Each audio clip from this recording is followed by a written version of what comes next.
I don't believe that becoming a millionaire, honestly, is true wealth. I believe that if you can have enough mailbox money coming in to take care of that monthly nut and you have your time back, that's wealth. At my age, I've had all the toys, we've had the boats, the motorhomes, all this kind of stuff. It was fun, but when it really gets down to it, it's all about family, which in my mindset, over the years, I was all about, had to have all the shiny object stuff and that kind of, not anymore. Now it's all about time with the family. Hey everybody, thank you for joining us for today's episode of Disruptors. Today we have Jon Burgher, another big player, if you can believe it, in the Phoenix market. And he's here to talk about how he's getting mailbox money from properties in 15 different states. And now guys, I am on a mission to create 100 millionaires. The information on this show alone is enough to help you become a millionaire in the next 5 to 7 years. If you'll take consistent action, you'll become one. And guys, if you get value out of this show, please hit that subscribe button. That way we can help more people become millionaires. Ready? Ready. All right. So this has been a long time coming. Yes, it has. So how? Tell me about what your life was like right before you got into real estate. Perfect. First of all, I want to thank you, Steve. You've been doing this a long time also. We started following you back in 2019 when I finally opened up an actual shop, and we've been to most of your meetups, watch all your podcasts, that kind of stuff. So thank you for what you do for the industry and what you're trying to do with your millionaires. So thank you. Appreciate that. So I was in the jewelry business for years and working retail, but we had a family friend by the name of Dale Hillard. You may know him. He was part of the real estate board for years and years and years. Is that West USA? Yeah, he was with West USA, John Hall prior to that. So he's my mentor. Okay. So if you really want to dig deep, so that's who mentored me. But he was a family friend. I told him I wanted to buy a rental property, start getting passive income. And in the jewelry business, I got tired of working the 50 hours or 60 hours a week. So he brought me a deal one time, and it was a little triplex over in Mesa. It was seller finance. So Dale's the one who taught me how to do all the creative stuff. So we do sub-2 wraps, we do seller finance, we do hybrids. We'll take down deals with cash, but not our money. We use private money, that kind of stuff. But he brought me this deal, and it was an elderly couple that wanted to get rid of it. They gave it to me on seller finance. We paid him about $61,000 for it. Dale taught me the ninja move of you get first right of refusal in the loan. And so 2 or 3 years later, that couple came to me and said, you know what? We need our money. So we took a $20,000 decrease on it, paid them out, and sat on it a little bit longer. And then he taught me another trick, and that was about 5 years later, we did a refi with a cash out on it. And as you know, the cash out money is not taxable. Right. So we turned around, put that money in our pocket. And then many years later, we did sell that property for about $214,000. So from there, I started buying up more and more rental properties. My wife and I still working the jewelry business. And then it got to the point that I ran out of some capital. We were buying them mostly creatively, but you still got to have capital to run everything. Right. And so Dale found some more properties. And I said, Dale, I just don't have the money to do it right now. He says, you know what? You're making too much money. I want to partner with you. So Dale and I actually partnered with my mentor. You're making too much money. Uh-huh. Why wasn't he making too much money? Because he was selling me everything at the time. Right. So why were you buying everything and he wasn't buying any? He's not a landlord. Okay. So he's great and taught me all the structuring of the deals. Right. And how to do all the creative stuff right. So he knew how to source deals and he understood deal making. Yes. But he didn't want to do the deal making himself. No, he did the deal making. So we did it together because he taught me. Right. What he didn't want to do was be a landlord. Okay. He knew nothing about doing or he just simply didn't want to do it. He didn't teach me. So, but we got to a certain point that he brought me another deal. And then at that point we partnered. At one point in time, we had over 120 some rentals just in Mesa. Wow. So, and that was, like I say, I started in 93. So this was in the early 90s. And we ran those for multiple years and kept expanding. And it got to the point that I was able to step out of my jewelry business, step full-time into the rental business, because working 90 or 100 hours a week was a grind. And I'm glad I did it, but it was a grind. I'm thinking here, 93. So this is before Chris Iman got into the business. Yes, it was. Trying to think exactly when Doug Hopkins got into the business. So you might a little after that. You might be like the OG then. Yeah, I've been around in a while. The Phoenix market. See, I don't know when Burley started. Probably around the same time. Burley started before I did. Yeah. Yeah. So like that's it. Yeah, that's right. Yeah. That's right. So wow. So yeah, you've seen a lot. So we're gonna definitely talk about some stories of things that you've seen. Absolutely. So you partner with your mentor, and then what happens? You just start buying more deals? Like just kept buying. Yeah, just kept buying and buying and buying. And it was a great partnership. You don't get many partnerships like this because Dale was a full-time broker at the time. He wasn't after the money. He strictly wanted the appreciation of the properties. So the way we ran the business was I ran the day-to-day. I did all the property management. I learned how to do all the maintenance, whether it be drywall, electric, plumbing. I was doing it all at the time. And he didn't take any profits on the month-to-month or day-to-day basis. I did, but I was paid on type of commission type basis. So as long as they were rented, I got a good commission out of that. But you know, just to tell you one story, we had one nightmare with we had a property. It was a couple brothers that lived in that property, and they'd been there for 2 or 3 years, doing really good. They paid the rent on time and so forth.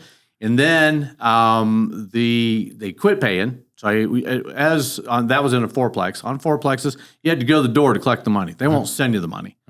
So once a month, we go around, we collect the money, and we found out the electricity was off. We finally got them out of the apartment, and when we went in there, the ceilings were so black from the candle soot that they were burning every single day and night to live in there that we literally had to redo that entire apartment. And it's like, you know what? This is getting too much. Because they weren't paying electricity? Because they weren't paying electric. Yeah, that was their light. And it was nasty. Nasty. Yeah. So, but yeah, it's just one of those things. Property management was a grind. I had to learn that from the ground up. It's not easy, but we did it. And then it got to the point that in 06-ish, something like that, when the market was going crazy and California was coming in, we had a broker out of California come to us and say, "Do you want to sell?" And Dale hit me up, and we had just bought another 8 fourplexes in a row in Mesa, which is kind of like a multifamily. The problem was we couldn't keep them rented. The appreciation was great. Is this somewhere around Ingram? Kind of. All right. Somewhere, yeah. They weren't very, yeah. Because Ingram is, I mean, like I've sold multiple there. Yeah. And like I remember, it wasn't myself, but a colleague of mine was like, "Hey, I went to go show properties in here, and the whole street's locked down, you know, because there's a SWAT situation." Yeah. It wasn't Ingram, but it was a similar neighborhood. Gotcha. Similar neighborhood. Okay. But so we ended up selling one, and that broker came back to us and said, "Do you have any more?" And at the time, Dale and I were looking at possibly getting into some mini storages and something a little bit different and less labor intensive, especially for me. And we'd been doing this for 7, 8 years at the time. And so that broker came in, and within 90 days, we had sold off the entire portfolio that Dale and I had. The entire portfolio. The entire portfolio. Michelle and I, my wife, we still had our portfolio going. We didn't sell that, but Dale and I, we sold everything. Fantastic timing. It was great timing. Killer on appreciation. Yeah. Killer on appreciation. And like I say, we're going to put it into mini storage. That really didn't happen. But Dale had a deal come through, and it was a bunch of land up in Cave Creek. And at that time, everybody was building. Go build $1 million homes. Yeah, let's do spec houses. Yeah. So what did Dale and I do? We went and did spec houses. So you went back into... Freaking hated it. So you went back into speculating. Got into speculating. I hated it. That was... I wish I would have stayed in the rental properties. Yeah. But we got in. We started building $1 million homes. We built a big gated community. But the funny part of this one is he calls me. He's so excited about it. And it's like, okay, great. John, go take a look at it. He says there's already a mobile on it, there's already a house on it, and we'll just build a few more houses and make it gated and so forth. So I get up there, and it's a freaking mobile. It's like you can't build $1 million home next to a mobile. And it was a working horse ranch. So it had 3 huge barns on it. So we had to tear these barns down and get the mobile off of there and then subdivide it. And then we started building lots and so forth, or building houses. And that went really good for a while, other than I hated it. But you got out clean. Almost. We did get caught in 08. We got caught with 2 lots.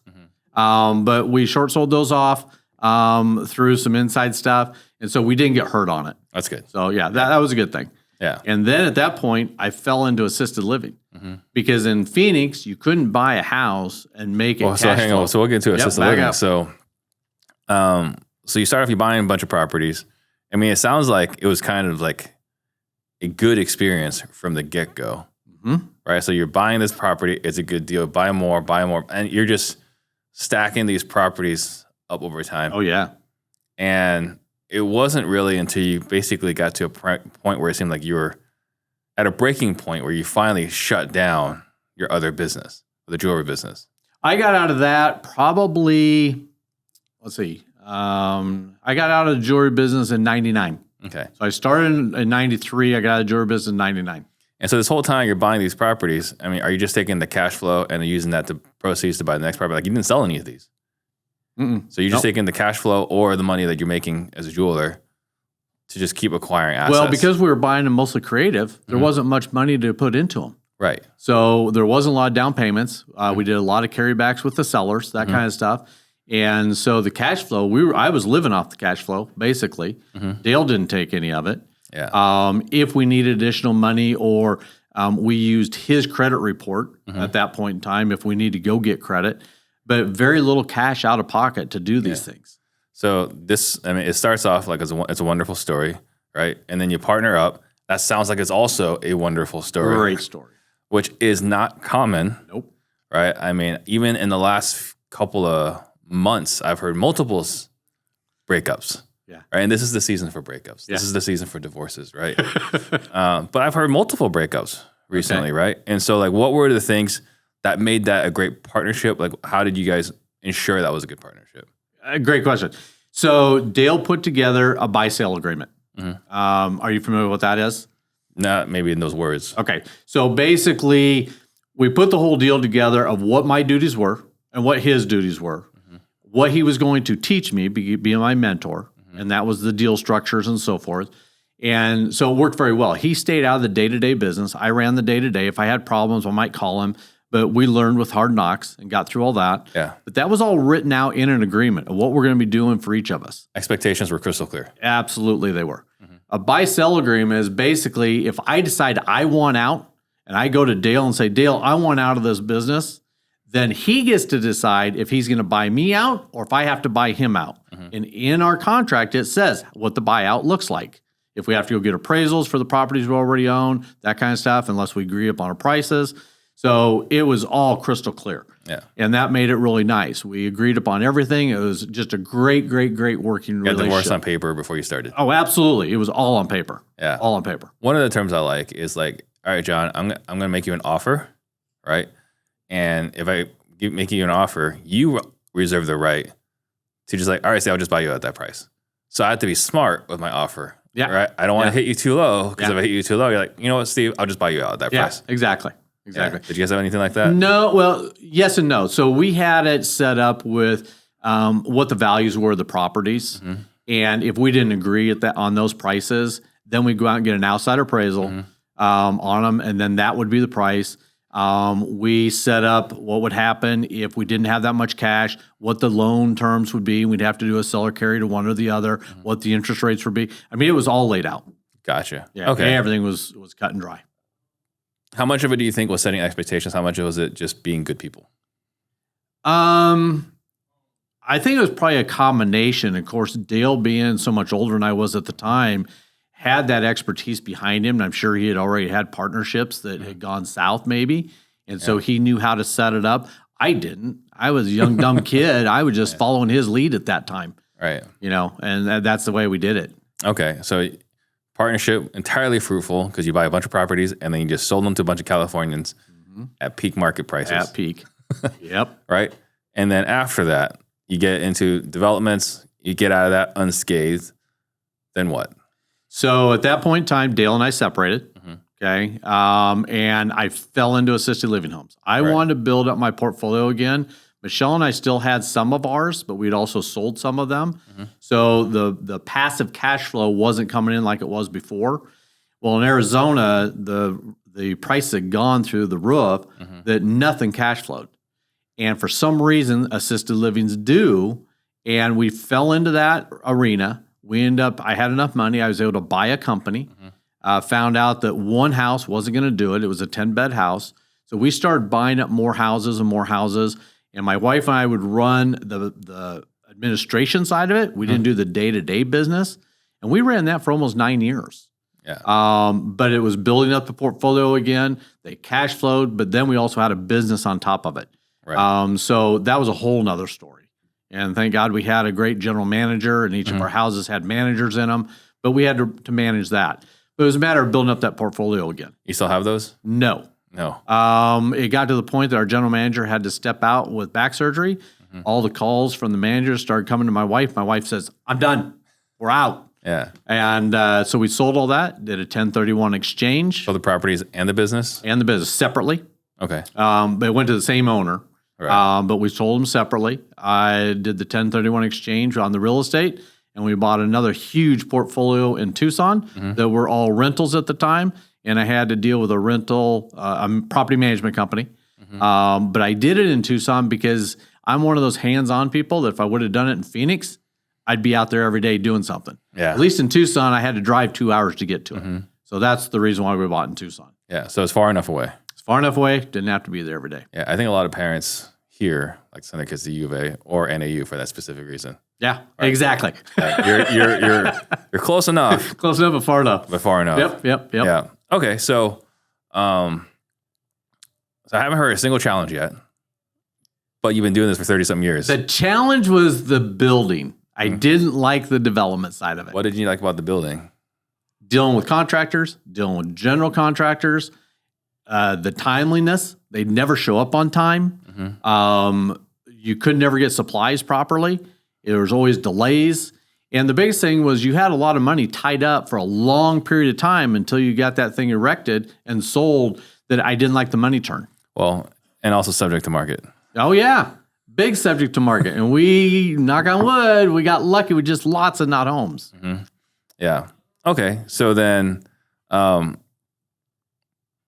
are some of the craziest stories, right? You've been doing this for some time now. What are some of the craziest things you've seen in this journey? Craziest things? I'm just talking about like in this industry, right? Like a different perspective, because we've had some other guys, right, that have been doing this for a long time. And like, when we first started this podcast in 2018, right? The thing was always like, what are you going to do when the market changes? Right? Because we were always like, when's the market going to change? Like, this party can't last forever. So even starting from 2018, the questions always asked, like, what are you going to do when the market changes? And everyone's like, we'll be fine, this, and that, right? And we've seen how just a little hiccup has devastated a lot of businesses, right? But that's just a recent one. But you went through 2006, and you went through, I think there was what happened in the 90s. 90s, yep, there was one in there. Right? So like, you've seen it all. Or I'm sorry, the .com, right? So there's .com. Yeah. There's the 08. So like, what are some of the craziest things you've seen in the real estate? I guess world? I don't look at it as craziness. I look at it that the market's going to change no matter what. It's a matter of being able to pivot and being able to do what needs to be done when the market does pivot. That's one thing about what we do today is if the market changes, it doesn't matter if it's up or down, we can still make money with what we do. Right. So then how do you protect yourself? As far as market conditions, market risk, right? Market risk, but it's the way we structure our deals, and it's the way we're doing deals, which we haven't even got to yet. Right. When we got out of the assisted living and started with the portfolio in Tucson, I found out I didn't want to be a landlord, and I didn't want to manage a property manager. That's a lot of work too, and usually that property manager doesn't have your best interest in mind. No. And so, so when I was in the assisted living business, I actually learned how to actually do lease options and do them the right way. So at that point in time, because I was buying homes with lease options personally, So I took all my rental properties and started turning all the rentals into lease options and started doing that. And that made a big difference because now you don't have the maintenance issues. You don't have the vacancy issues, none of that stuff because you're getting a nice option fee up front. Usually our average right now is $15,000. So they have skin in the game. And because of that, they take care of that property. So like if the market were to dip today, the way we have our office set up, we have 3 different buckets that we put property in. The first thing we always look at is taking that property down, put it in the company portfolio. But the other cool thing about what happens in our office is if I don't take it down, it's still a good property because I don't need to take everything down anymore. I give it to any of my people and I help them build their own portfolio. And it's all about with zero money out of your own pocket. Can you buy property with zero money? You sure can. Right. Okay. So we teach that. At the same time, if we're not doing that, we do a ton of novations. Well, that works too, up or down. But if the market's down, I'm buying like crazy. The market's up, a lot of novations are happening. We do very little wholesale stuff. There will be occasion that there's a wholesale deal, but not very often. Gotcha. And I just don't care for wholesale. The assignments aren't big enough, and it's too difficult to do. Yeah. And then we got to recently reconnect. We did. We were at Augie Penna's event, and he's talking about how he's buying rental property. So he has his meetup. It's every month. So I run into you there, and then I also run into Kirsten. Yep. Right. And she's pushing you out of your comfort zone. Very much so. Right. I was getting ready to retire. Yeah. And the last 2 years, I had semi-retired and was only in the office a couple days a week. Right. Then we hired Kirsten. And now I'm in the office all the time and working after hours. So she's driving me, which is great. I love it. I love this business, and I wouldn't be doing it if I didn't. But yeah. So what is she pushing you to do? So she's pushing our office, and she's brought our office to a whole nother level. But at the same time, she has taken me out of my comfort zone of training. So we've trained a lot of people. I've got 30 years experience. So we had a lot of people who would come in our office, and I would train all of them for free. And I enjoyed doing that. At the same time, just the staff. But now, about 6 months ago, her and another gentleman convinced me to take all my knowledge, put it into a course so that I could share with other investors and get them up to where they want to be so they have passive income and can live off the mailbox money and take care of that monthly nut. And that's the biggest thing. So, she's pushing me into a course, pushing me into podcasts like this. Right. Well, Well, that's what I'm saying. That's what we're saying because, we've known each other for multiple years. A lot of years. You used to come to my events, right? Yes. But this is the first time where, podcasting is on the table. Yeah. Right. And so it's great because you need those people, right? Like we have a few of those inside my organization who are pushing me to do things that I wouldn't necessarily do on my own. Right. Yeah. Like it's a good idea. Yeah. But it's we can maybe do that later. Right. Right. Like that's number 4 or 5 on the list. Yeah. Let's focus on here. It's like, no, that's number 1 on the list. Yeah. Right. So shout out to Kirsten, right, for making this happen. Absolutely. She's awesome. Yeah. And then the other part is, I don't know how comfortable you feel talking about this, but you had other partnerships that did not work out so well. This is true. Right. So let's talk about some lessons learned from partnerships that did not go well. Because again, not to say that this is the reason for you, but this market is bringing about a lot of divorces. And look, I started real estate in 2007, and I'm traumatized in a certain way. I've got some scar tissue from watching how many actual divorces that occurred, right? From the realtor world, from the contractor world. I didn't really know the real estate investing world at that time. But man, a lot of realtors and contractors got divorced that time. Yep. Right. And so looking at lessons that you learn in partnerships from a recent one, what are some lessons that everyone here can take? Absolutely. So I met my partner at a meetup. I'm filming this video for the man himself, Mr. Ian Ross. The guy crushes. The guy's the best person in sales I've ever seen. I've invested elsewhere and I haven't got the same results. I've gone from being a seller, making 5K a month, to being a hybrid role, making 11K a month, to now be 4 months down the line from 5K to on a closing opportunity, inbound, full calendar with the best opportunity, the best offer in my space. OTE is around 20K a month from month 2. So I've gone from 5K to 20K. If that's not a return on your investment, I don't know what is, man. If you're a salesperson and you don't invest in sales training, you're gonna get left behind because your job is to be better at sales. And sales training directly makes you more money. My name is Lance McCann. I have recently switched sessions with Ian Ross. Those conversations with Ian has made me $50,000 in the past 2 deals that I've had.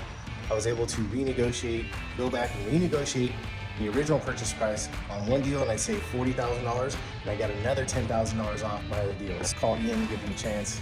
You won't regret it. If you like what you just heard and you'd like to have similar types of results, similar success, text CLOSE, C-L-O-S-E, to 33777, and we'll see if you qualify to join Advanced Sales Mastery. We are taking people from good At to a great. meetup. We had talked for a long period of time. He wanted to learn how to do creative stuff, get that passive income, things like that. He didn't understand sub-2 wraps and seller finance stuff, but he had been in the wholesaling industry. Well, I'd finally started an office where I was hiring people to come do this with me, and I was getting a lot of wholesale deals.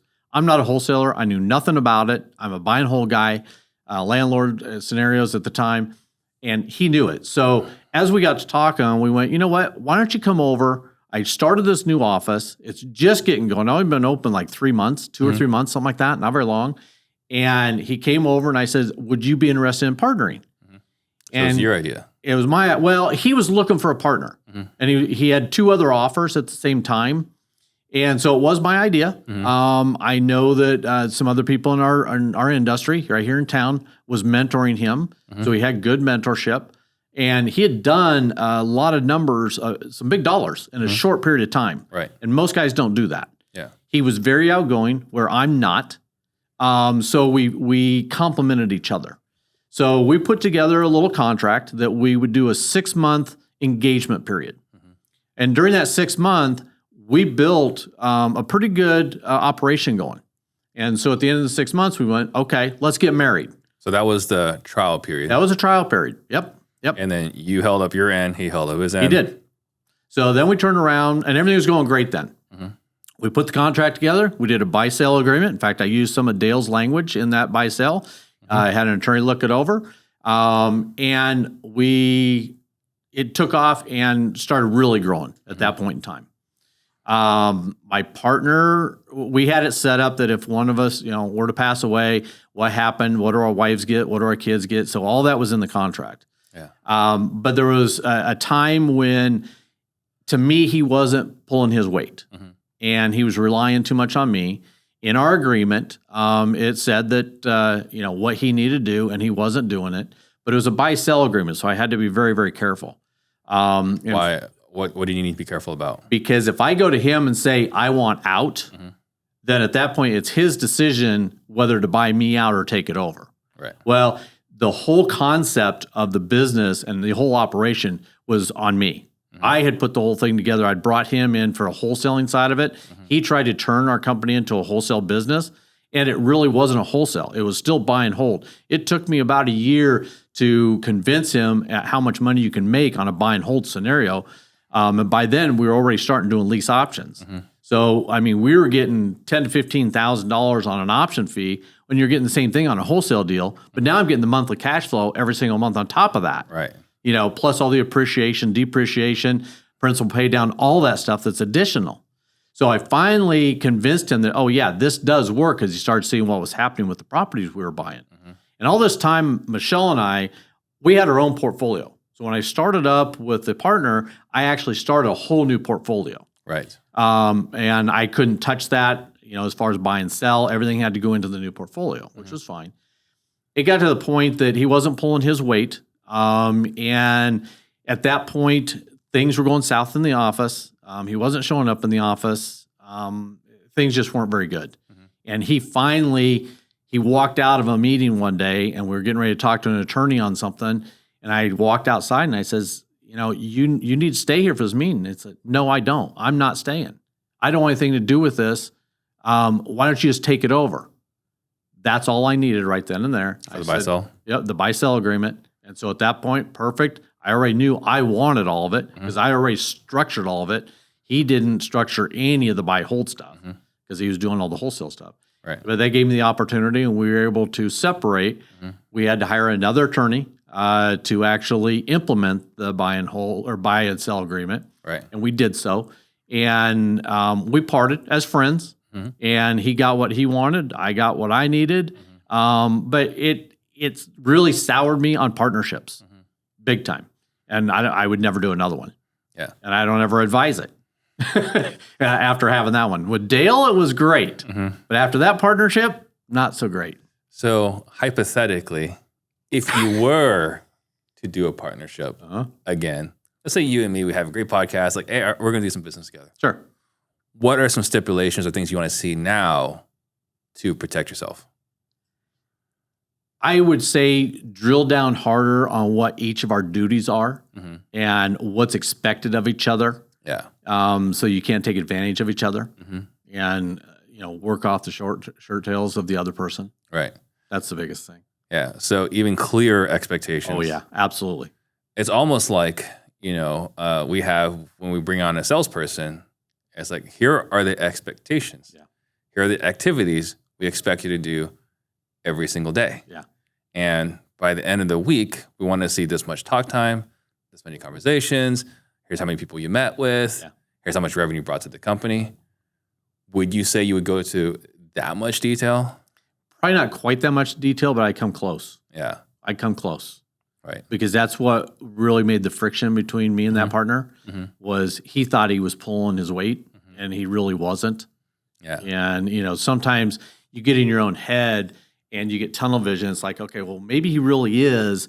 So then I started checking with some of the other people that were in the office, and they all agreed with me that no, he's not. Yeah. And it's like, okay. But yeah, I'd wanted that nailed down. Yeah. I mean, I think that's one of the biggest challenges. Like, because even if he was holding his weight, it might not feel Right. right. Because like you can see two genuine, honest individuals both thinking they're carrying their weight. Yes.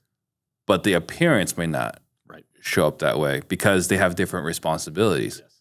Right. So it's tough. And like, it's unfortunately, I think a lot more fail than survive. I agree. But, it's just one of those things that, if you do it, it makes sense to do it. And then, there's a great book.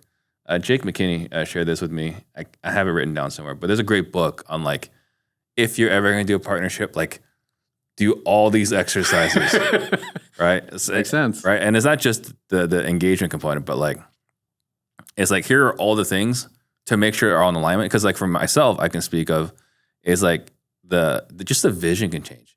Oh yes. Right. And like the vision could be the same on day one. Yep. It could be the same after year 1, year 2, year 3. But then year 4, it starts to become divergent. And like after year 5, it's like, why are you into that? Why into this? Right. Right. And look, I could be totally at fault as well. I got into like the whole crypto world for a bit, right? It's like, Steve, like you're taking your eye off the ball. Yeah. Right. So like it can go, the vision can change from either person and it's not necessarily anybody's fault. Yeah. So, all right. So you've got mailbox money. Mailbox money. All right. So before we start on this, right, you should know my one gripe about Rich Dad Poor Dad is the promise of mailbox money. Okay. You know what I'm talking about? No. Right. So like you read Rich Dad Poor Dad, which is how many of us got into including me the business, right? And Sharon Lecter sat in that seat, right, just a few months ago. So it changes our mindset. It's almost like the getting red pilled in the Matrix. Like just you see this whole other world that you didn't know existed, right? And he's like, oh, if I just buy rental properties, I'm just gonna get mailbox money, and life is gonna be awesome. Okay. But it's not necessarily that easy. Nope. Right? It is not. So with that context, talk to me about, you're the mailbox guy. So talk to me about mailbox money. So bottom line is don't be a landlord. All right. Okay. Landlord, you have a lot of expenses. And a lot of people will look at that or read that book, just like you said. The problem is if let's say you got $1,000 worth of rent, 40 to 50% of that is expenses. It's gone. So now let's say you got 50% left. Now you got to pay your debt service. Right. What's left? Very little, if any. Well, I mean, if half's going to debt service or half's going to expenses and the rest is going to debt service, you're not looking pretty good. You're not looking so good. Yeah. Okay. And then all of a sudden, even if you're saving for capital improvements and at least you're supposed to be, and then you have an AC go out or you have a roof problem or something like that, and you have a big capital expense, how many months does it take you to recoup if you haven't put away for it? And even to put away for a $10,000 or $15,000 roof, it takes a long time because you're only taking 10% for capital improvements. Right. So you lose it all. Okay. So don't be a landlord. Okay. I learned that the hard way. Well, I Okay? mean, you look at one of the lists that we call Tired landlords. tired landlords. Absolutely. Yeah. And we still call them. But I don't do multifamily. I only do single families. Okay. But being the landlord, there's too many expenses. So what we've come up with is the lease with the option to purchase.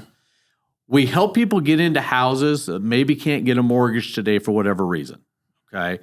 You got the people who want to be and want their houses and can qualify. You have renters that don't know any better. And you have this middle ground of people that want their own houses and want the ownership, but they can't get there. Those are the people that we go after. Okay.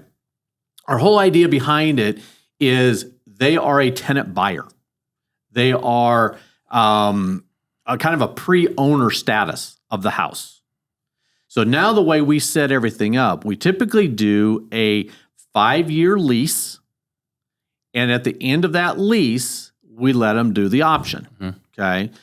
During that 5 years, and the reason why we do it so long is usually it's a credit issue or they're brand new on the job. They just moved into the area. Well, you got to get them through the SAFE Act or / Dodd-Frank, okay, which is a government law, especially as a professional investor, that I have to put them through or I can go to jail. You have to oblige. Okay. Yeah. So to get them to that point, it's going to take usually 3 years, okay, to fix their credit, to get them on the job with the way they need to, get them stabilized, that kind of thing. And down payment. Well, yes and no. Okay. So that's the other twist that we do at the end. Yeah. And so to get there, we want 3 years to get them there. Then my underwriter that writes for us, he wants to see 2 years consistent, meaning they got to be on the same job or same profession for 2 years. He wants to see their credit be stable for 2 years, so no charge-off collections or derogatories, okay? He wants to see some type of credit. It could be just a cell phone bill, utility bills, that kind of stuff would work. But then they also have to have 2 years of consistent income to support the mortgage. Right. At that point, he'll go ahead and approve them. So that's a whole nother process that we put them through when we get to that option time. Then we turn around and turn it into seller financing. So I become the bank for them. Okay. So there really is no down payment. I've already taken their option fee up front because they have skin in the game. So I apply that to a down payment or whatever we need to do. I'm not looking for that because I want the mailbox money. Because I'm not a landlord, I don't have all these other expenses. Inside the lease, it talks about that they are tenant buyers. They will take care of that house just like it's their own. Hot water heater goes out, they replace it, not me. Yeah. Okay. Broken window, they fix it, not me. Plumbing backs up, they fix it, not me. It's their home. Okay, it's their home. You also don't have the turnover because they put down 15 grand. That's our average. We get anywhere from about 12 to about 20. So our average is around 15. So they have skin in the game. They don't want to lose that option fee. Okay. Right. So it takes a very special person to have that kind of cash available to even do it. So it's a slightly different wrinkle, right? Is that you're doing a lease option and then you're doing seller finance. Afterwards. Typically what we hear is a lease option and then they just go get a mortgage.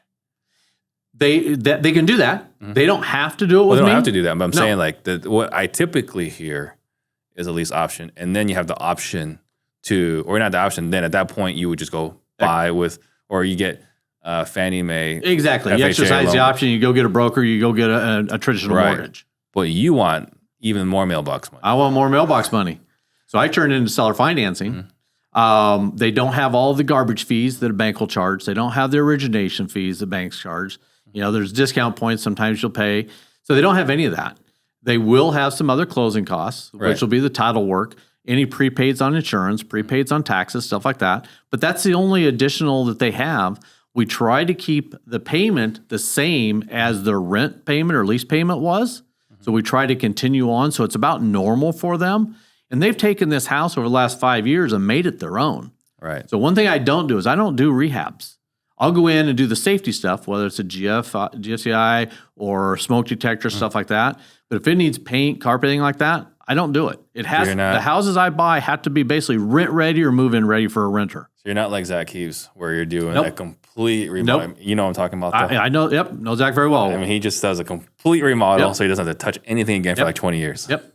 And he does it as rentals. Right. Yeah. I don't do any of that. So we have them go in and make it their own. If they want, if it does need a lot of work, let's say it does need a lot of carpet and paint and stuff like that, we might give them a grant. What I mean by that is we may take $5,000, $10,000 off of the purchase price when they exercise their option, and they'll get that as a discount at the end.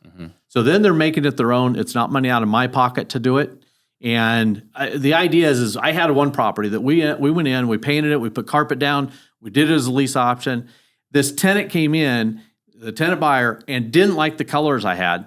They went in and ripped all the carpet out, repainted everything. I wasted $10,000. So I quit doing that, and now I give them the grants to go do what they want to do. Gotcha. And they get it at the end. But we turn it into seller finance. You know, I'm not looking at closing out of these properties. They all sit in a trust. For a family trust. It's going to be generational wealth for my 3 daughters. They can do what they want to with the properties afterwards. If they want to continue to live off the passive income from mailbox money, great. Now, the key to the portfolios we have, I have 2 of them. On average, they average $600 positive cash flow a month. That's after the debt service, taxes, insurance, and that's basically all I have. Okay. We don't really have vacancies because a lot of times what happens is we will buy something, get it under contract for whether it be creative or whether it just be a cash deal, and I'm bringing in a private money investor for that and giving them 10% interest and giving them a promissory note and a deed of trust to secure them. At that point, we're turning around and setting it up so that we can sell it off. We do a pre-marketing on it. And during that pre-marketing, a lot of times we will find the tenant buyer. They will give us that option fee up front. The minute we close on it, they're moving in. There's no downtime. And then they're in there for another 4 or 5 years. And then they exercise their option. Is everybody going to exercise their option? No. So then what happens? Well, they leave, but we got that $15,000. So do I really have any down money? No. It's not going to take me that much to get it rehabbed because I don't even rehab them. I might have to send a cleaning crew in or something like that. Yeah. Big deal. Okay. So I might be into it $2,000 or $3,000, but I got $15,000. Then we turn around, we'll raise the pricing, we'll raise the rents, we'll resell it again, and we get another $15,000. So do I really have a vacancy rate that you got to take out? No. And I really don't have a maintenance fee either because we don't put that much into them. What is your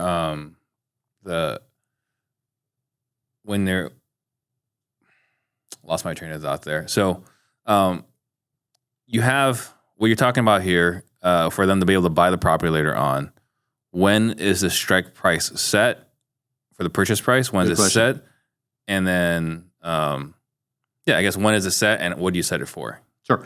So we used to set it, we used to do a 5-year out, and we used to do 3% appreciation over the 5 years, each year, 3%. That was the buy price.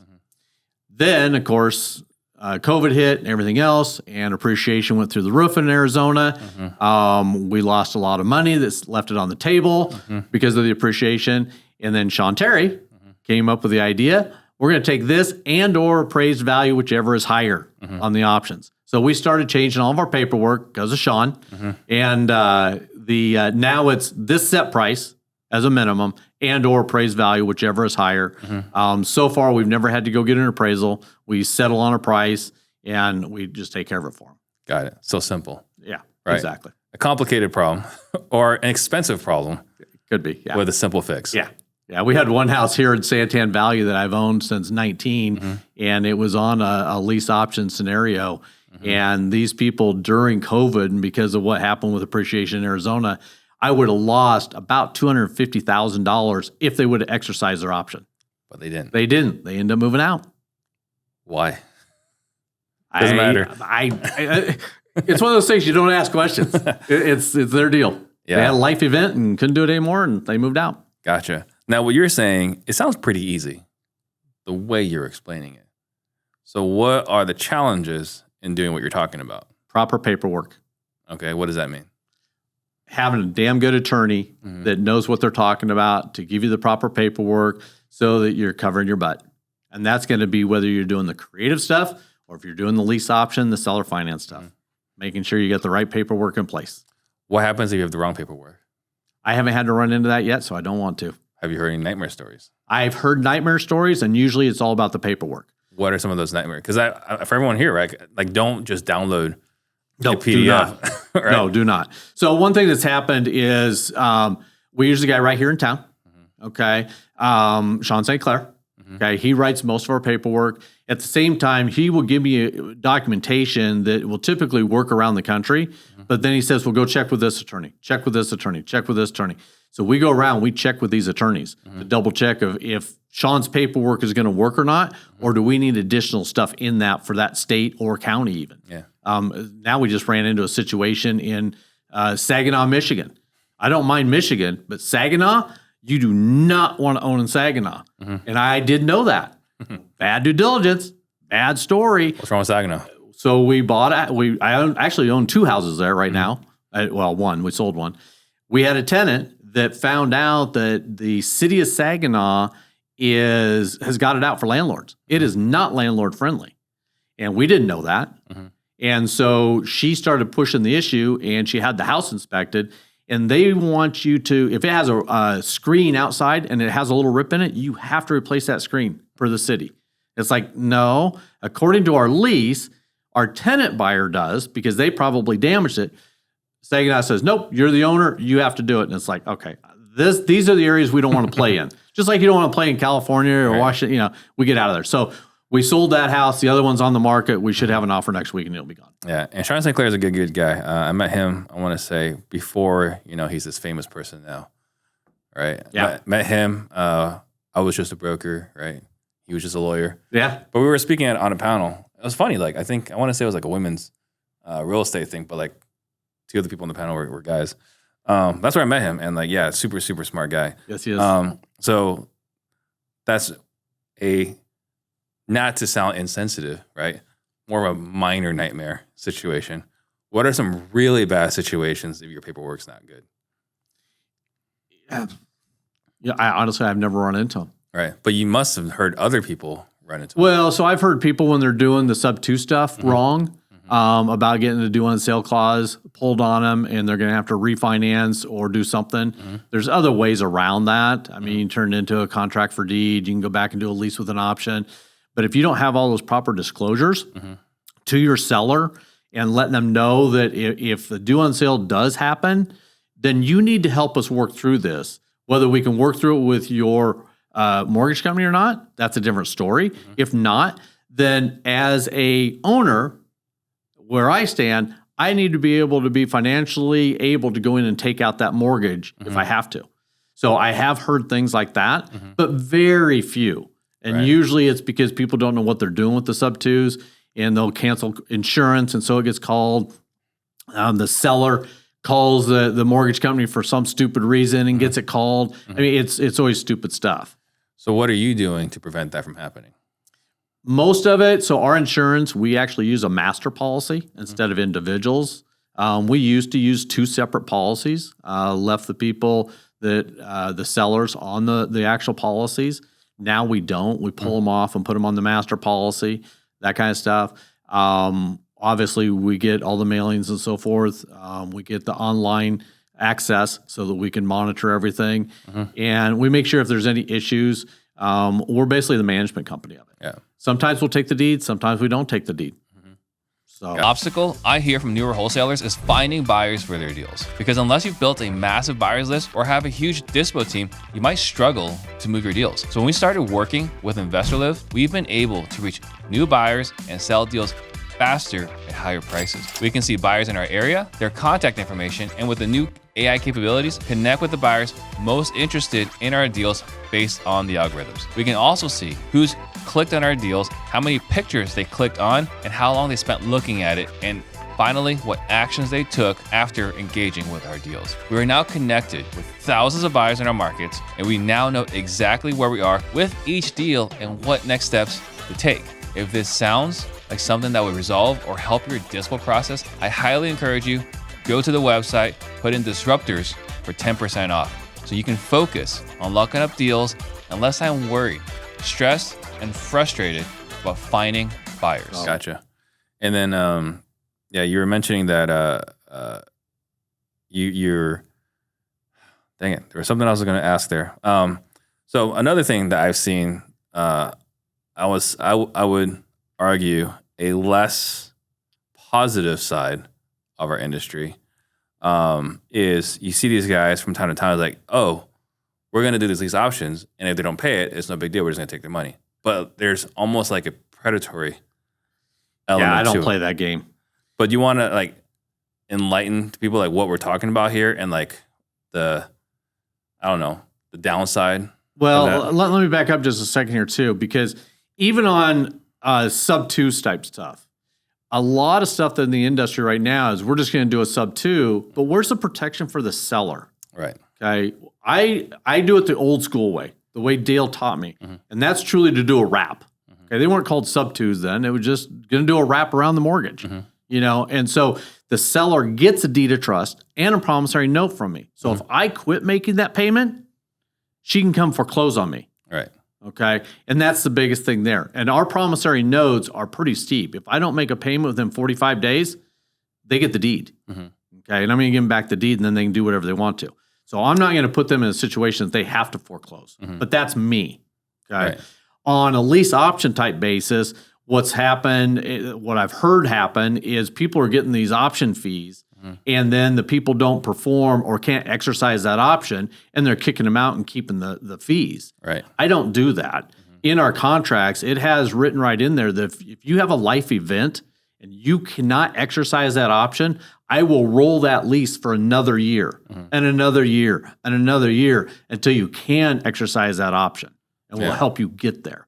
So there is some predatory stuff there, I guess, in my mind. Yeah. We don't play that game. Yeah, because like I know what I was going to ask was the underwriting component, right? Because like the way you describe your underwriting is kind of like if you were a bank, if you were a regular bank. That when we get to the seller financing, it is 100% done through an underwriter. Right. It's outside our office.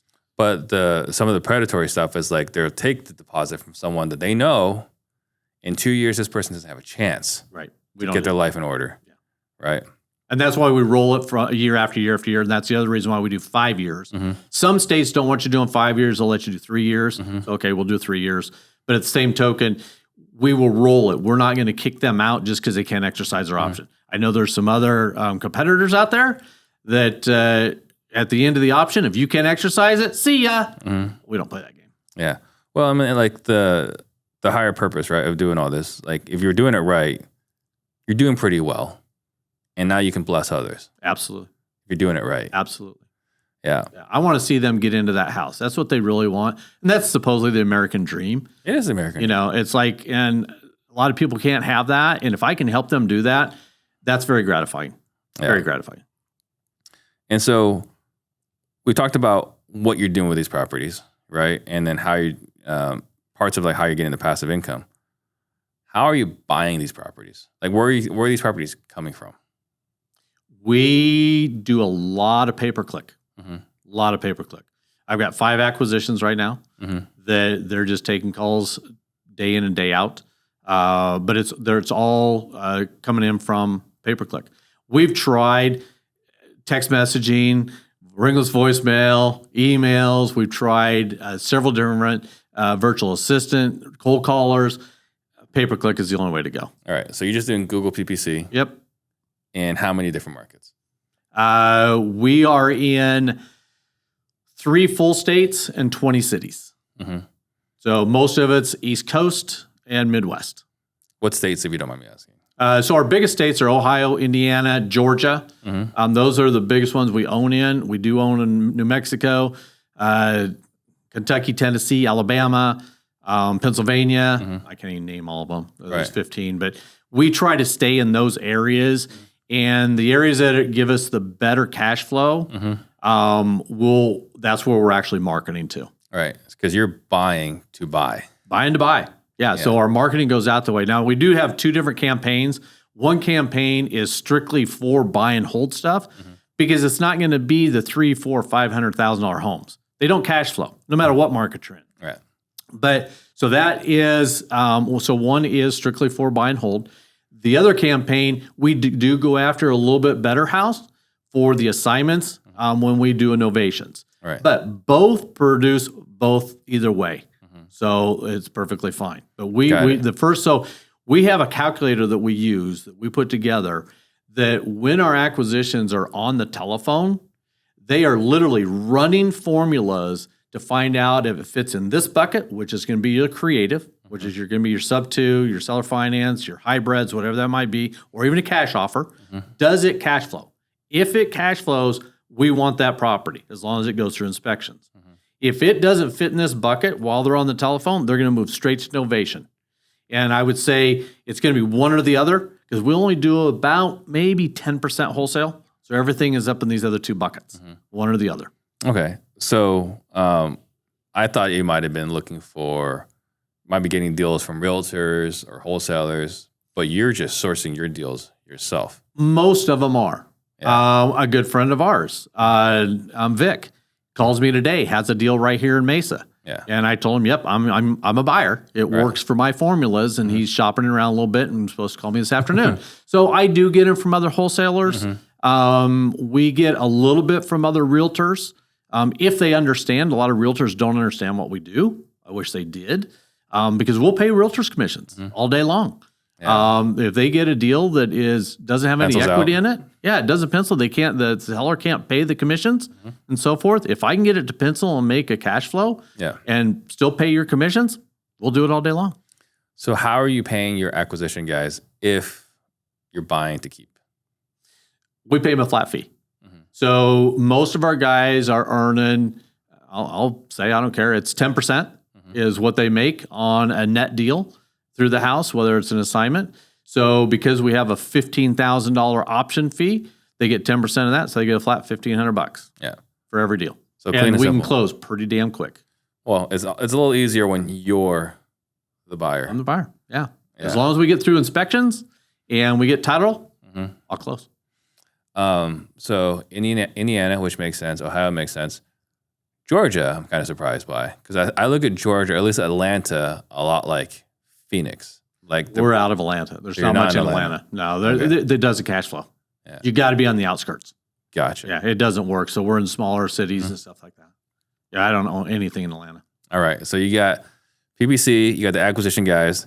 They're locking it up. They're obviously trained by you about how to have the conversation about going creative. Yep. From there, I mean, you don't have a transaction coordinator, or you have a TC, but you don't have really a dispo unless you go innovations. Oh, no. We do have a full dispo. For stuff that you keep? Yeah. How does that work? So what happens from there is when the acquisitions gets it locked up, they will do a live transfer, typically to Kirsten. Okay. She's our dispo manager / TC. I used to have another TC person, but now Kirsten's taking it over also because she's got 20 years in title and escrow. And she has a dynamic personality. Yeah, she does. She has a personality unlike a lot of escrow officers. Oh, absolutely. Yeah. Absolutely.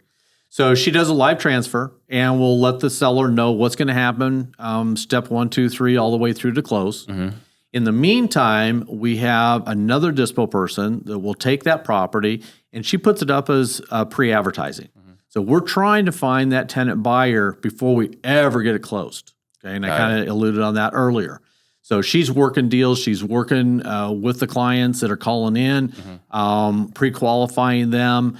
If they're really good, she's sending out applications. And if we find somebody that really wants it and put down the option fee, then we're doing it. So it does go through that dispo. So it's almost like not quite a leasing manager, but that's kind of what she is. Yeah. Yeah. where is she finding potential buyer tenants? So we use a software called Inago. And it's for landlords. And on there, they put out a marketing deal that goes out to multiple websites. So that's one avenue.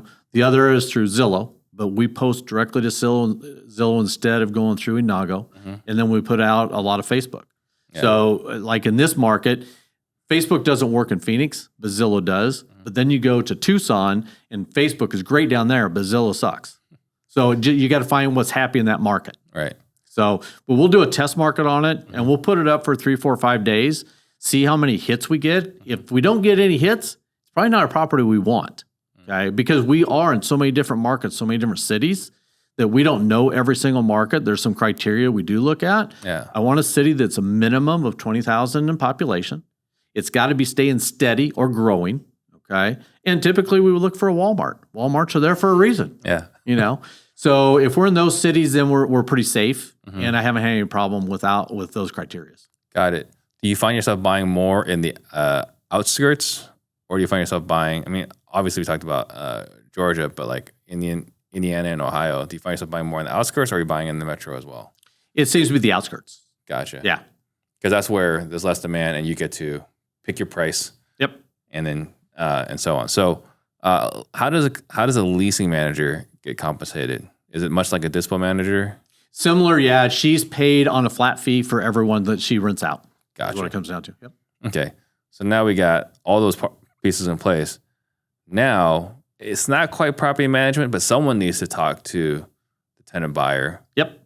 Who's doing that? So I have a great assistant, and I call her my administrative assistant. So she does almost everything in the office that nobody else does, is what it comes down to. She deals with all the tenant buyers. She deals with all the lease collections. She makes sure all the mortgages are paid and that kind of stuff, unless we use a servicing company, which we do right here in town. Not all of them are through a servicing company because it depends on how you have the mortgage. Right. At the same time, she deals with all the taxes, insurance, and that kind of stuff. If notices need to go out, if one of them doesn't get paid on time, she's sending out notices. She's dealing with the attorneys, that kind of stuff. So Wow. she does handle all that side of it, but it's not many hours a week that she has to do anything because they are tenant buyers. The rents come in pretty religiously out of the portfolio. I think this month our rents are due on the 20th of the month, late on the 23rd. And she's already looking at notices that she has to do. She came in today and said she's got to put like 4 notices out of the whole portfolio, which is nothing. 20th is different. It is. Why the 20th? We do that because if you do it on the 1st, obviously your mortgages are due on the 1st, late on the 15th or 16th. So we just back it up and we put it on the 20th so that we got that extra 10 days to get collections done if we need to. And plus, if back in and I learned this from the rental side of things. Right. If you do it on the 1st, then you're kind of screwed. If you do it on the 20th and they don't pay, you can usually have them out just shortly after the 1st here in Arizona. If you run their system right, then you can turn around and have it rented before the end of the month. Right. Where if you do it on the 1st, now you're screwed until the following month. So it just backs up and it helps you collect more money in the long run. Yeah. These little things, experience. It's experience, you're right. Yeah. Or somebody taught you. Somebody taught you. Yeah. So what have I not asked you that you typically get asked about in building your model? You know, we've covered a lot of it. You know, we've covered acquisitions, the scripts, the paperwork you have to have, which is huge. I mean, we have 2 separate contracts. One's a wholesale contract if it works for like a novation type scenario, and then we have novation paperwork that goes with that. Or if it's a creative deal, that's a whole different contract. Yeah. And then if you get into that, now you have to have all the disclosures, all the legal paperwork, all the letters to the mortgage company, the insurance companies, to the HOAs, all that kind of stuff. So, I mean, once you get through all that, we talked about, live transfer, and then you got to have the proper lease and the option. And then you got to have the proper promissory note, deed of trust for your seller back here, but also when you get into selling it as a seller finance deal. So, and then you've been able to help a lot of people along the way accomplish the same thing. Yes, we have. How many? I got a great story. I love this story. I love this kid. He came to work with me Stayed with me about 13 months. These are people you don't want to lose, but yet you're happy when you do lose them. So he came to work. He'd had very little experience in the real estate market. He'd owned 1 or 2 rentals up in Washington, that kind of thing. Really wanted to get into it. And he came in, and he's one of those guys that he's always on YouTube trying to figure stuff out, that kind of thing. But he'd sit in my office at least 30 minutes to an hour every single day just quizzing the shit out of me. While working for you? While working for me, which was fine because I love giving out information like that, which is great. And this is before I did any type of coaching or anything. This is just me training somebody because they're asking me questions. I was going to say, like, if they don't buy your program, they can go work for you. They can, yeah. But back then I didn't have a program. Yeah. Okay. So he stayed on, and within about, I can't remember this for sure, but within about 3-4 months, because of the way we do, if I don't take it down, anybody in the office can, he bought his first property. 3 or 4 months in. Yeah. Awesome. And so his idea was he wanted to buy a property a month. And he kept on track for that. And he ended up with 8 properties. And he just left me last February. He had 8 properties when he left. He was cash flowing probably $5,000 or $6,000 a month, positive cash flow, doing the lease options. At the same time, so he left. He was going to go back in construction. The market, our first quarter, we did not have a good first quarter. Okay. So he was feeling it, other than he had great cash flow coming in. So he was going to go back into construction. He used to sell asphalt and thought he could go out and do that again. He leaves. He gets a couple more properties under his belt.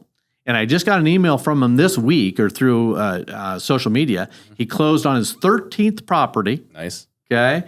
And he's got some wholesaling stuff going on, and he's flying. He's doing so great. I love hearing that kind of thing, but he didn't have to go back into construction because he had enough passive income, mailbox money coming in every single month that he could basically do nothing if he wanted to. And he's single, no kids, not married. And if someone wanted to learn about how to do that, where would they go? JonBurgher.com.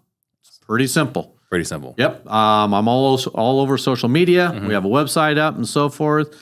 And the whole idea is with 30 years experience, and with Kirsten and Tony, they came to me, said, hey, you need to take this knowledge and put a course together. So we did. But what I hate about courses, there's so many people out there that just sell you a course and don't do anything with it, or don't help you with it and support you. So in this course, you'll receive all your documents that you need. You'll receive all the scripts. You'll receive a video guide to walk you through the whole thing, okay, start to finish. But on top of that, we offer 6 one-on-ones with me so you can get through your deal. I want to get you through that entire first deal. And if we have to go more than 6, I'll go more than 6. It's all about getting you through that first deal. Okay. But not only that first deal, I want to see them get enough deals to make their monthly nut so they don't have to work anymore. And get enough mailbox money coming in. That's the idea behind it. We have a community. So we meet every Tuesday at 3 o'clock Phoenix time. They can get on, and it's open community, so they can ask any questions they have. At the same time, there's a course, there's one-on-ones, and there's a lot more that they can look at on the website. Yeah. How many people have you, if you were to estimate, you've been able to help do what we're talking about here today? Oh, geez. Honestly, I don't even know.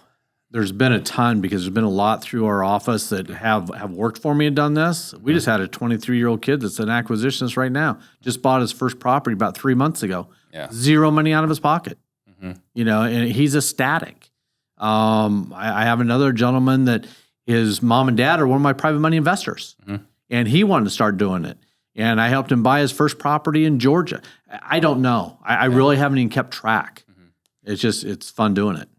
And then we've been talking a lot about, you're doing the lease option, you're doing the seller carry. We haven't talked a lot about notes. I love notes. Yeah. So what do you do in regards to notes? So Eddie Speed is a friend. Okay. He's one of the major gurus when it comes to notes. I don't typically buy notes. So I'm a note creator. Okay. And that's what's so cool is when I own that property and I buy it for X and I sell it for Y, and I create that note, you're making money out of thin air. Yeah. That's what I enjoy doing. I haven't sold any of my notes, don't need to, and don't plan to at this point in time. But I like creating those notes, and that's part of that seller finance deal. Yeah. I have attended a bunch of Eddie's stuff about buying the different types of notes and so forth. I'm just not a note buyer. I'd rather have the real estate. I want the depreciation side of it. So you love notes, but you don't buy them or sell them. I don't. You just love having them. And I make them. I'll create them. Create them. I'm a creator. Yeah. Yeah. Notes is a funny world because like you look at like, was it Jimmy Napier, right? Like I went through that book. It's a whole different world. It is. And I'm not one of those guys that I want to sit and analyze document after document after document to go buy a note. Yeah. That's just not me. Yeah. But I mean, I love like when Eddie starts talking about notes, man, he is as giddy as a kid. Yeah. No doubt. Yeah. No doubt. He loves it. So you could have retired, right? You could have, but you didn't. I didn't. If you did, what would you be doing? I'm not sure because I'm so ADD that I have to be doing something all the time. Yeah. I mean, I love riding Harleys. We just got off 2 trips the last 2 weekends. We love off-roading, whether it be in the dirt or whether it be in the sand. So we have a cabin up north. So we spend a lot of time at the cabin. And that's what I was doing 2 or 3 years ago when we were really up there all the time. Yeah. And I was only working 1 or 2 days a week. My wife and I love to travel. Our kids are grown. I'm done with college, that kind of stuff. So they're on their own. We're not empty nesters yet. But we'd be doing something. My wife owns her own company. So that's really what's holding us down right now is she doesn't want to sell her company yet. I keep trying to talk her into it because I just want to be gone. And I have a great, great staff that they can run this company without me. Yeah. Off-roading is not a cheap hobby. No, it is not. Yeah. There's a guy I play basketball with, and one of his 3 businesses is like he just creates custom off-road vehicles. And like, we play basketball in the mornings, and like he just drives it. Every once in a while, he'll drive his truck to the gym with like the latest custom off-road thing that he's gonna sand rail, whatever that he's gonna sell. It's like he tells me how much these things are. I was like, man, this is a rich person's hobby. Yeah, like, if you're into sand rails, you better be $250,000.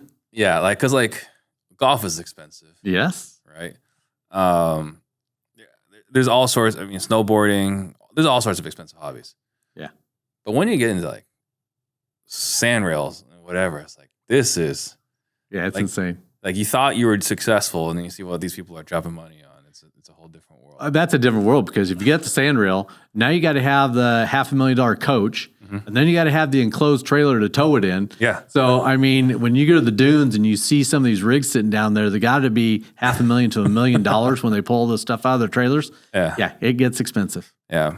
But it's a good business for him because he's selling those things. Awesome. So besides, the financial freedom, what else do you love about real estate? Yeah, just I'm a deal junkie. I think that's what keeps driving me is just the deals. I love it when our guys come in, and I don't usually underwrite them. My COO underwrites all the deals, but when it gets to be put in the portfolio, then I do look at every deal. I love running it through the calculator, seeing if it's really going to cash flow, working all the nuances out of them. Yeah. We're working a deal right now in Kokomo, Indiana, that the seller told us had a $6,000 arrears. We get the statement. He was close. It was $7,700. But then an attorney up and added another $12,000 on for other fees. So we're trying to get a breakdown for that. But then we read on and we find $11,000 of an insurance claim. It's like, okay, what's going on with this? And the mortgage company, all they could say is, yes, we filed the claim because of the roof and this and this and this. And it's like, okay, you got the money. Are you going to fix the house? Or what are you going to do with that money? You're not applying it anywhere. Right. And so having that kind of fun, I enjoy that. And just doing the numbers, and now that I'm coaching, just having students call me out of the blue, or then they have my personal number, which that's why the 6 calls probably isn't real because I'm helping them whatever they need. Just shooting me a text. They're needing a deal. We'll get on the phone. I'll help them through it. My wife and I were just in Hawaii, and one of my students called or texted me and says, "Hey, I'm working a deal. I don't know what to put in this contract. Can you help me?" Yeah, I left the bar from the pool, went up to the room, got my computer, opened it up, helped him get through the contract. Yeah. That's what I enjoyed doing. Yeah. So. Yeah. So deal junkie for sure. Absolutely. What is your biggest struggle today? Biggest struggle? This freaking election. It's everything's shut down right now. Nobody's doing anything. They're not buying. They're not selling. It's putting a strain on the office because people aren't. We're still getting, with our PPC, we get anywhere from 220 to 300 leads a month, which keeps our acquisitions busy. We're still getting the leads, but nobody wants to do anything. They don't want to sign contracts, and they all say, "I'll wait until after the election. I'll wait until after the election." I just need to get through the election, and whichever way it goes, we'll pivot, whichever way we have to, and move forward. What are they saying when they hear that? I want to wait till after the election. It depends on the person. Yes, we understand that, but we can lock it up and get you under contract now, and we can close whenever. Okay, it doesn't have to be closed right away.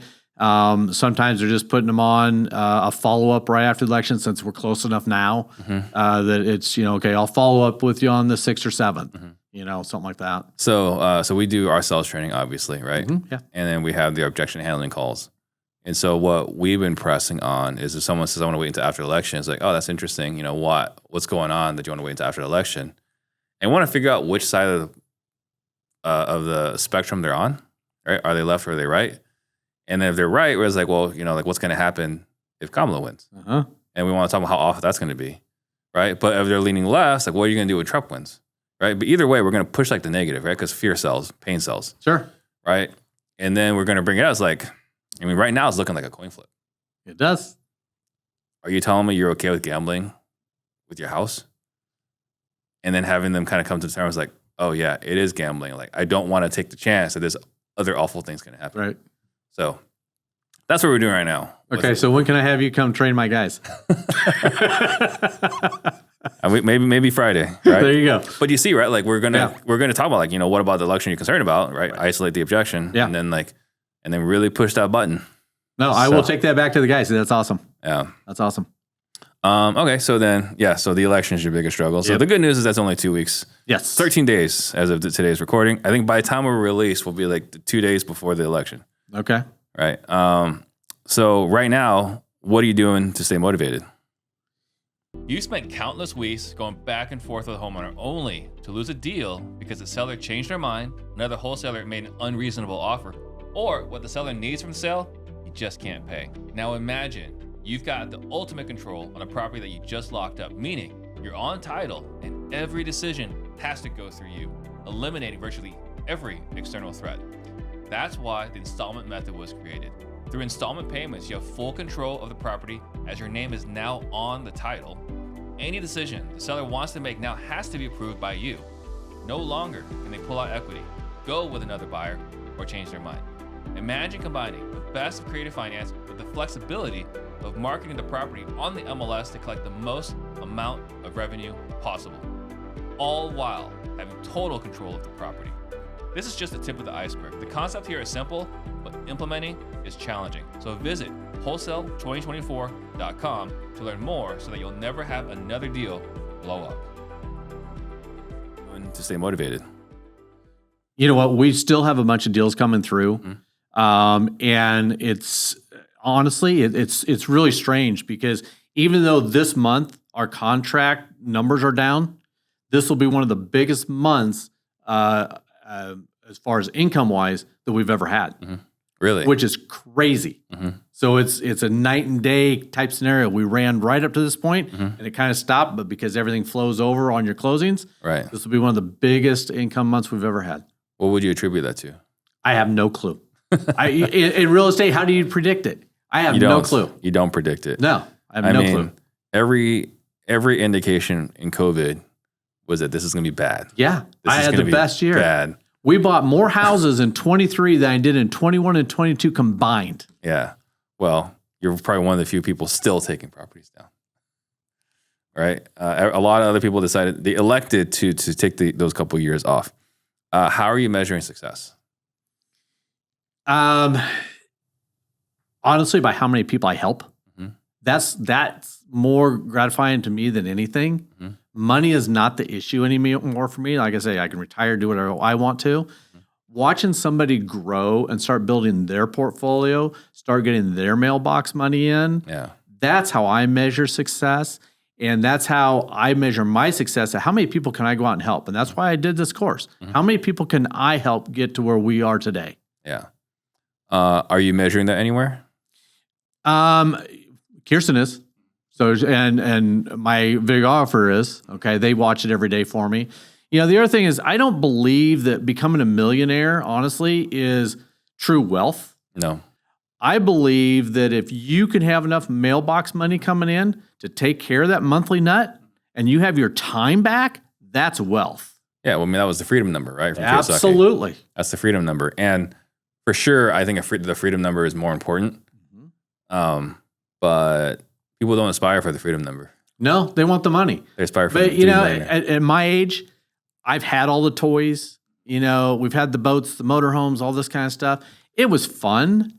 But when it really gets down to it, it's all about family. And that was a big switch in my mindset over the years. I was all about had to have all the shiny object stuff and that kind of. Not anymore. Now it's all about time with the family. Well, you still got to go through that season. You do. You got to go through the season all part of it. where you're just wasting money. Yeah. Right? Yeah. But then once you get past that, it's like, oh, that's actually not important. No, not anymore. Yeah.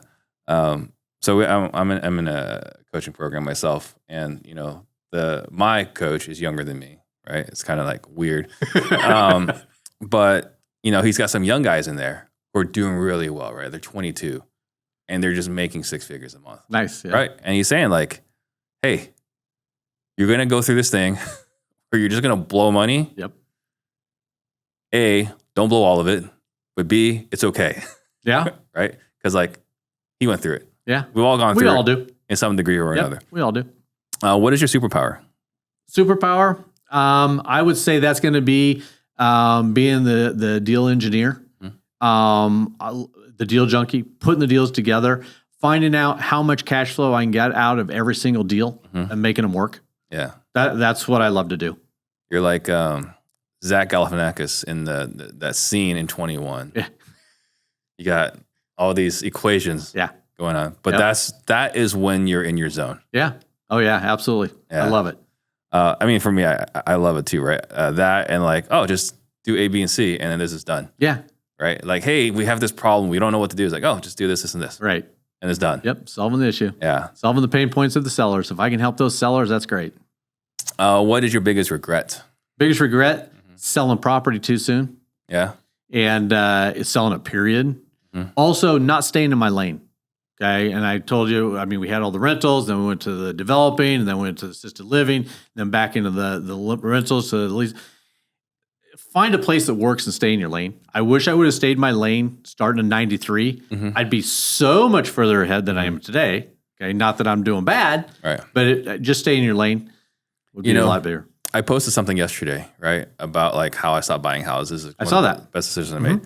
And someone asked, well, what if you just stayed in your lane? I was like, if I had just stayed in my lane, I would probably be wondering what would have happened. True. If I didn't do these other You're things. right. Right? So you're kind of screwed either way. Well, that's the entrepreneur in this. Yeah. You always got to try something, see if it's going to work. But does it? You're going to go back. Yeah, test those waters. Okay, well, that's not good. So you come back over here. Yep. Yeah, but we kind of have to keep testing the waters. That's true. Or we might go crazy. I think we might go crazy if we're Well, here not. I am testing waters, becoming a coach. Right. So we're testing waters again. Yeah. I'm not staying in my lane. No. Well, I am, but Yeah, well, but you don't have to work anymor, right? No. And then you got Maslow's hierarchy of needs, right? And the last one, the first one is survival, but the top is fulfillment. When I got into this business, right, many, many years ago, coming close on 2 decades, it was for one reason and one reason only. It was money. money. It was just money, right? Yeah. And it was just money for the first few years of my career. Right. Until I got a taste of helping somebody. And then after that, I was like, whoa, that's way better than money. Yeah. Yeah. Now that I'm doing the coaching, I wish I would have started the coaching a long time ago. Instead of the onesie twosies that come in the office, I really wish I would have started it back here. Because I really, really enjoy it. Oh, it's incredibly fulfilling. Watching someone turn around. I posted something the other day. It was actually someone else's post, and I screenshotted it and just posted it as mine. Right. But he talked about how, he made $40K on his first deal. So he got into coaching, or he hired a coach, me, right? And his coach, and he was posting that I hired a coach, and I told my coach I was going to do A, B, and C, and my coach just said, why are you doing that? Just do what worked really well. And he went back to do what he did really well, and he's doing extremely well now, right? Nice. But the coaching advice I gave him, which he paid a pretty penny for, but I think it worked out for him, was No, don't do anything else. Right. Do what works. made you money so Yeah. that you can afford to hire me. Yeah. Yeah. So, Yeah, it's the truth. Stay in your lane. what would you say has been your greatest lesson? My greatest lesson? I think that comes from Dale. Yeah. Just being the mentor he was and the partner he was phenomenal. I can't express enough of what he's taught me over the years. And if anybody is out there trying to get into real estate, they need to have a coach. They need to have a mentor. Don't try to do it on your own. Yeah. You can't do it on your own if you got all the time in the world. So, yeah. If you get all the time in the Yeah. world You waste a lot of money doing it too. and all the money in the world. Yeah, exactly. What have you done in your life that I should go check out? That you should go check out? I don't know. Didn't I hear something the other day you were trying to learn to dunk? That was it was something along the lines. What was it? It was like I think that's on the bucket list. That's like what was the context there? But man, I can't remember. I heard you say something about that. But well, I have said like when people were like, "Well, I want full market value," it's like, "Well, I want a dunk." yeah, exactly. Great. Like, but we're talking about things that don't really matter here, or we're being a little unrealistic. Right. Yeah. Something for you in business wise or just anything wise. Anything wise. I mean, I don't know what your hobbies are, but I love off roading and I love motorcycles. Yeah. Yeah, I'm a thrill seeker. Yeah. On a Harley though. On a Harley. Yeah. See, I think if I were to get a motorcycle, which I don't because I have no self-control, it would probably be one of those Japanese The crotch Ducatis. rockets. Yeah, it'd be a Ducati. Yeah, there you go. Yeah. And we go in 200 plus, Yeah. right? And you're going to see like this red stain on the side of the road. Yeah, you don't want to do that. Yeah. What book have you gifted more than any other? The one we were just talking about, Rich Dad, Poor Dad. Yeah. I think any of my students or anybody that comes in the office, I'm always asking them, have you ever read this? Do you understand what it means? Yeah. Do you understand what good debt is, what bad debt is, as far as liability wise? Don't go buy toys and stuff like that until you have an asset to pay for it. But you got to have the true asset that actually has the income coming in, Right. not a rental. That's probably the biggest one. Yeah. The other book that I love is the Go Giver book. Yeah. Give back, and if you're given, it'll all come back to you too. Absolutely. And I truly believe in that. Rich Dad Poor Dad should be studied for like how it's able to change so many people's lives, right? Opens so many eyes. Yes. Because that book has, like, for whatever reason, it had that impact. And if we could write a book like that, Oh, geez. Yeah. No doubt. what could we do? Yeah. that should be studied. Yeah. I made all my kids read it when they were in high school. Yeah. It's one of those things that I truly believe that it's incredible. If you read You know through what I couldn't find? There's like Rich. I was trying to find something about. I think I was trying to find Think and Grow Rich for kids. I couldn't find it, so I had to buy my niece Rich Dad Poor Dad. For teens. But if there was like a, Think and Grow Rich for teens, that would have been. Yeah, that'd be cool. That'd be great as well. Yeah. All right. So if someone wants to find out more about you, jonburgher.com, and we'll put the link in the show notes and the description. What are some last thoughts you want to leave all the listeners with? I would say that if you're going to get into real estate, try and find out what you really want to do. I mean, there's a progression. A lot of people start with wholesaling. It's great to turn cash. That's really not investing. Okay. You might move to flipping. Again, that's just another job. You get your flip done. You're going to sell it. It's a job. Rentals are typically your next step, but there is that myth in there that you really don't make any money on rental properties. I've found a niche doing the lease options that work. And obviously the best place to be is to be at the top and be the note holder. Yeah. Okay. And that's where our program takes you from start to finish. The biggest thing I can say is find something you love and stay in your lane and keep pushing and take action. A lot of people just don't take any action to get stuff done. They want to do real estate, but they don't take any action. Yeah, it's fascinating how that goes. And I used to get so frustrated that people don't take action. Yeah. And then I've slowly come to realize how important there's a lot of mental baggage we got to deal with. Yep. Sometimes that has to be fixed first. Yes, it It's does. unfortunate Yeah. that there's a lot of people held back by by baggage, but like this whole lack of sense of self-worth, it's a really damaging problem. Yep, it is. I think that's something that we could fix. Yeah. Yeah. I agree. So take action, and then get to the top. Yep. Be the note holder. Yep, be the holder. Awesome. Thank you so much. Thank you. Appreciate Thanks for you having on. me. Appreciate it. Thank you guys for watching. See you guys next time. Shout out to Steve Trang. Jump on the Steve Trang. Disruptors.